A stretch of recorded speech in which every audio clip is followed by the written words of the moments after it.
itu masyhur di Cirebon itu bukan nama Syekh Sidi Jenar, tapi Syekh Lemah Abang.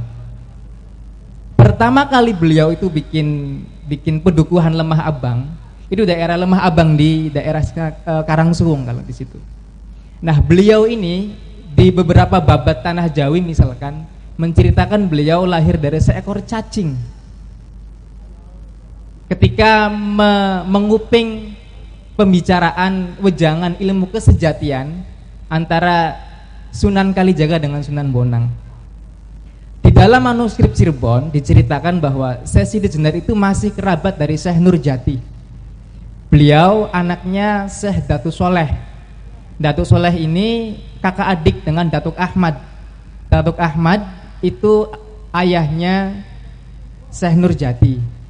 Nah, kakek beliau adalah Datuk Isa Tuwu di Malaka. Nah, kalau secara genealogi nanti ketemu dengan Sunan Gunung Jati itu di Abdullah Kanudin. Nanti beliau punya anak, yang satu Ahmad Syah Jalaluddin, yang satu Said Abdul Qadir Kailani. Nah, kita bisa lihat catatan-catatan silsilah itu di manuskrip yang ada di Cirebon. Nah, kalau kita bicara tentang Manunggaling Kawula Gusti itu kan suka diplesetkan sebagai ajaran yang sesat. Ini yang harus kemudian kita bedah ulang, apakah benar bahwa yang selama ini kita dengar dan kita tahu tentang Manunggaling Kawula Gusti itu adalah ajaran sesat. Kemarin tanggal 30 Safar di keraton ada tradisi Tawurji. Nah, Tawurji ini menceritakan tentang perjalanan murid-muridnya Syekh Sidi Jenar.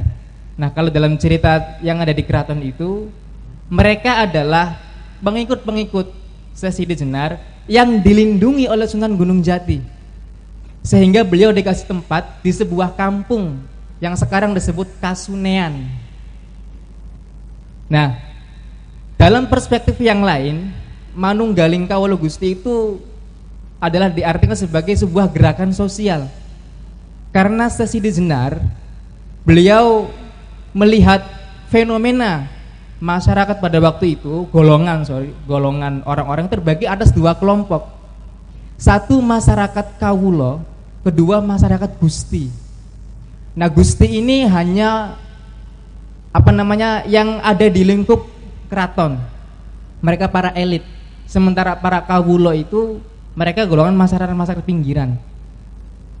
Beliau melihat bahwa masyarakat kawula ini begitu direndahkan oleh golongan Gusti, sehingga Syekh Sidi Jenar membuat satu gerakan bahwa manusia itu sama di mata Tuhan.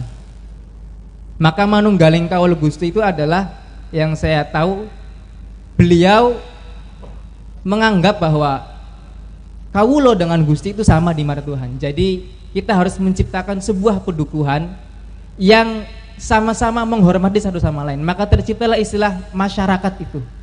Dari kata musyarakah artinya orang yang bekerja sama. Nah, pertama kali duku Lemah Abang yang dibangun oleh Syekh Sidi Jenar itu adalah di Lemah Abang di sini. Nama kecil beliau adalah San Ali. Kecilnya diasuh oleh Ki Danu Sela. Danu Sela itu adalah orang yang pertama kali babat alas Cirebon dengan Walang Sungsang atau Pangeran Cakrabuana. Waktu Datuk Soleh ke sini dengan istrinya, umur Syekh Sidi Jenar masih kurang lebih 2 bulan. 6 bulan usia kandungan ibunya, ayahnya wafat, Syekh Datuk Soleh. Ketika melahirkan beliau, ibunya wafat. Itu kalau dalam catatan yang saya tahu. Nah, kemudian beliau diasuh oleh Ki Danu Sela di tanah kebun pesisir yang dibabat alas oleh Pangeran Walang Sungsang atas perintah Syekh Nurjati. Maka dari situ kemudian beliau dibesarkan di Cirebon, kecilnya di Cirebon, dan menjadi santrinya Syekh Datul Kafi atau Syekh Nurjati. Nah, karena nama beliau itu banyak dan kuburannya juga banyak, ditambah lagi ajarannya kontroversial, sehingga nama beliau itu begitu populer. Tapi menurut catatan naskah yang ada di Cirebon, di Negara Kertabumi itu, makamnya ada di Gunung Amparan Jati. Nah, Beliau Dr. Agus Sunyoto, Pak Agus Sunyoto itu pernah meneliti beliau yang kemudian melahirkan sebuah karya sastra yaitu Suluk Abdul Jalil jilid 1 sampai 7. Nah, beliau juga mengakui tentang ketokohan Syekh Siti Jenar sebagai seorang wali dengan mengupayakan gerakan sosial. Karena beliau inilah sebagai pelopornya. Maka dari itu, karena beliau ini dianggap sebagai orang yang mengacaukan para wiku pada waktu itu dan juga para resi, ada ajar, ada para resi yang memang waktu itu sewenang-wenang. Kalau di Cirebon itu ada orang yang memang menyerupai ajaran-ajaran beliau. Ini boleh nanti kita diskusi bareng. Barangkali saya salah. Itu namanya Pangeran Anggaraksa. Nah, dia anaknya Resi Bungsu. Nah, Resi Bungsu ini anaknya Cakraningrat, kerajaan Raja Galuh. Cakraningrat dari anaknya Ningrat Wangi, saudaranya Siliwangi. Inilah lawan politik dari Pangeran Cakra yang ada di tanah Pasundan ini. Maka beliau berguru kepada Hasan Ali At-Tibrizi. Siapakah beliau? Dia adalah kakak seperguruan Syekh Abdul Jalil atau Syekh Lemah Abang atau Syekh Siti Jenar atau Syekh Siti Ibrit, Pangeran Kajenar, Susuhunan Benang Syekh Abdul Jalil. Hasan Ali At-Tibrizi menyebarkan paham yang menyesatkan di daerah Jawa, sementara anaknya Resi Bungsu, Pangeran Anggaraksa, menyebarkan paham yang mengaku sebagai Syekh Siti Jenar di Cirebon. Sehingga yang dieksekusi mati di Cirebon, di alun-alun Masjid Agung Sang Cipta Rasa, itu adalah Anggaraksa, anaknya Resi Bungsu, yang menyerupai Syekh Siti Jenar. Sementara yang di Jawa itu adalah Hasan Ali At-Tibrizi yang punya dendam lama kepada Syekh Siti Jenar ketika beliau berguru di Baghdad. Nah, maka dari situlah kemudian ajaran Manunggaling Kawula Gusti ini kemudian dibenturkan kepada Syekh Siti Jenar yang seolah-olah membuat ajaran sesat. Padahal kalau kita mengkaji lagi lebih dalam, beliau tidak seperti itu. Nah, kurang lebih seperti itu yang dapat saya sampaikan. Kurang lebihnya saya mohon maaf, mohon bisa diluruskan kepada beliau, Buya Syakur dan Mas Sasro dan rekan-rekan semua. Terima kasih. Wassalamualaikum warahmatullahi wabarakatuh. Oke, tepuk tangan ya. Ini yang live chat sudah mencapai 790 Buya. Luar biasa. Hadirin yang berbahagia, sosok Buya Syakur ini memang sangat luar biasa dari kurikulum vitae. Dia lama di Libya dan Tunisia, juga di London ya. Ini semangat ini harus diikuti dong oleh mahasiswa ya Bu Ah ya. Jangan sampai lelah mencari ilmu ya sebelum dirimu dicari oleh ilmu, kan seperti itu. Silakan Buya.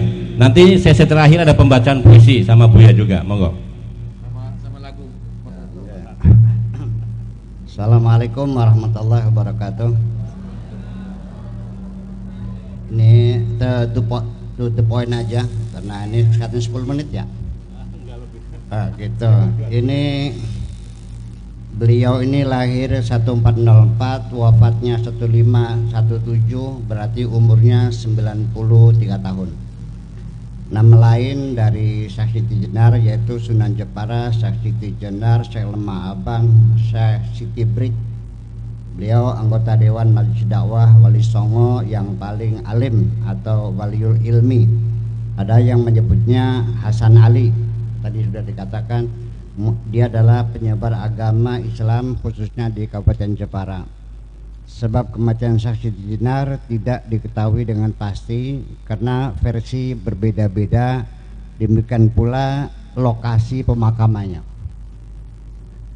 Manunggaling Kawula Gusti atau istilahnya Wahdatul Wujud atau panteisme, sehingga dianggap sesat oleh sebagian. Ada pula yang menganggap sebagai tokoh intelektual, termasuk saya menganggapnya dia adalah tokoh intelektual. Mohon izin. Iya, budaya Wambala yang telah mendapatkan esensi Islam. Dalam karya sastranya disebut Pupuh berisi budi pekerti. Ajarannya dianggap bertentangan dengan ajaran Wali Songo, terletak pada pemahaman aspek moral ketentuan syariat yang dilakukan oleh Balai Songo. Ajaran yang paling kontroversial adalah satu, masalah hidup dan mati. Kedua, Tuhan dan kebebasan, dan ketiga, tempat berlakunya syariat. Itu tiga pokok yang menjadi hal yang paling kontroversial dalam sejarah ini. Beliau mengatakan kehidupan di dunia ini disebut sebagai kematian. Sebaliknya apa yang disebut sebagai kematian justru disebut sebagai awal dari kehidupan yang hakiki dan abadi. Ini yang sangat kontroversial sekali. Saya melihat tiga persoalan ini tidak kontroversi. Ini nanti ingin saya jelaskan supaya kasihan juga orang udah mati masa dimusyrik-musyrikan terus. Tetapi saya di sini bukan untuk membela Syekh Siti Jenar dan bukan untuk menyalahkan Syekh Siti Jenar, tapi saya mencoba akan memaparkan kepada kita semuanya bahwa perbedaan itu disebabkan karena sudut pandang yang berbeda.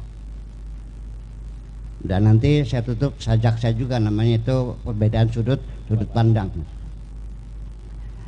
Versi kematian Syekh Siti Jenar itu ada 7 versi ya. Satu, dihukum oleh Sultan Demak, Algojonya Sunan Kalijaga.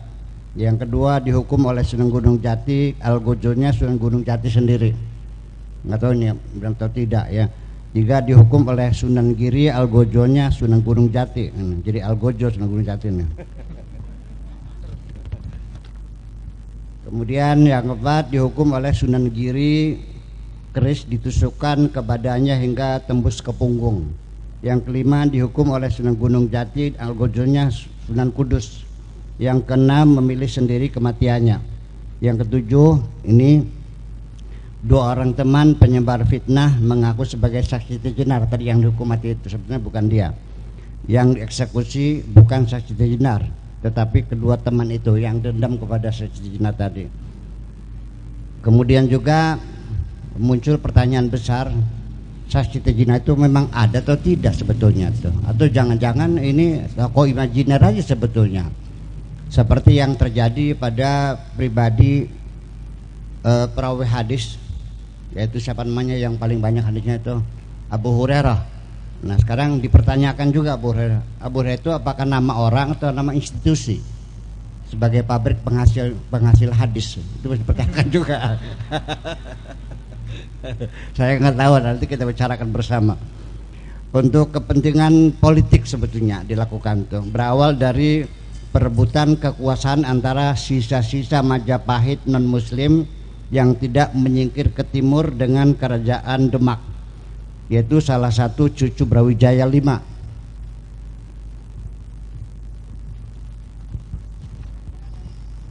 Atau Ki Kebo Kenongo yang beragama Hindu-Buddha beraliansi dengan Syekh Siti Jenar yang beragama Islam. Jadi ini akibat karena konflik politik saja semuanya itu. Jadi nanti dalam tokoh-tokoh masyarakat sejarah ini nanti Pak Sastro antropologi budaya, nanti saya dari arkeologi pengetahuan. Masih artefaknya kita buka semuanya bagaimana sebenarnya itu. Nah nanti dalam diskusi saya membatasi diri tidak kepada persoalan sejarahnya, tapi 3 poin pemikiran yang dianggapnya kontroversi, yaitu kematian, hakikat kematian, kemudian apa tadi tentang ketuhanan dan kebebasan, dan ketiga letak penerapan syariah. Itu yang kita bahas. Syukur 3 yang selesai, kalau enggak ya nomor 1 saja nggak ada masalah.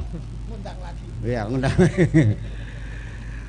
Sebetulnya persoalan mati ini Syekh Siti Jenar juga punya rujukan saya kira. Dalam surat Az-Zumar ayat 30 itu tafsir At-Tabari 30, maksud saya 30 itu langsung aja 29, 30, 31 yang bunyinya Bismillahirrahmanirrahim. Daraballahu mathalan rajulan fihi syuraka mutasyakisuna wa rajulan salaman li rajulin hal yastawiyani mathala alhamdulillah bal aktsaruhum la ya'lamun. Kemudian innaka mayyitun wa innahum mayyitun. Kamu mayit dan mereka juga mayit. Ini penjelasannya. Kemudian bal aktsaruhum la ya'lamun. Ini oleh At-Tabari, innaka mayyitun tafsirnya ai innaka an qaribin mayyitun. Bahwa engkau itu adalah sebentar lagi akan jadi mayit. Jadi innaka mayyitun maknanya an qaribin mayyitun, sebentar lagi bakal jadi mayit. Ini para mufassir ini memang kelakuannya begini. Ya, digeser. Setiap mufassir selalu ketika menafsirkan Al-Quran selalu dengan digiring kepada streamline ideologinya masing-masing. Makanya saya sering mengatakan, kalau kamu memberikan informasi kepada saya, tolong sifatnya hanya faktual, jangan dianalisa, biar aku yang menganalisa sendiri. Ya, karena bagaimanapun ketika dianalisa terjadi di situ distorsi. Suka atau tidak suka, saya ingin menafsirkan sendiri. Aku juga punya hak untuk menafsirkan.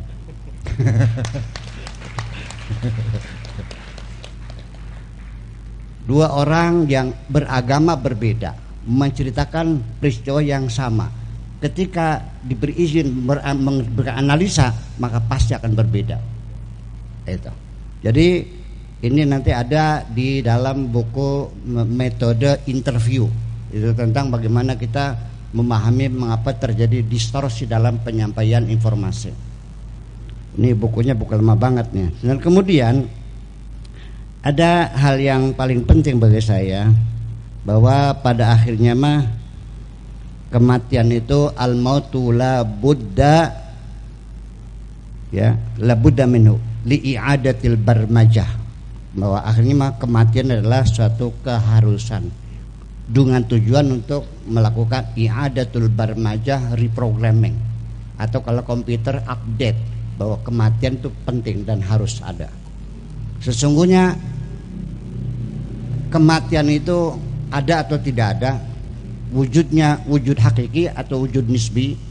Tetapi ketika Allah mengatakan khalaqal mauta wal hayata, berarti maut adalah sesuatu yang ada. Di dalam diri kita sendiri ada kehidupan dan ada kematian. Saya bisa dikatakan mati sekarang karena setiap saat sekitar 18 miliar sel yang rusak dalam tubuh saya dan diganti dengan sel-sel yang baru. Tubuh kita ini kurang lebih 280 miliar sel, dan akibat beraktivitas sel yang mati itu setiap hari sekitar 18 miliar dan digantikan dengan sel yang baru. Dalam surat Yasin dikatakan wa man nu'ammirhu nunakkisu fil khalqi afala taqilun.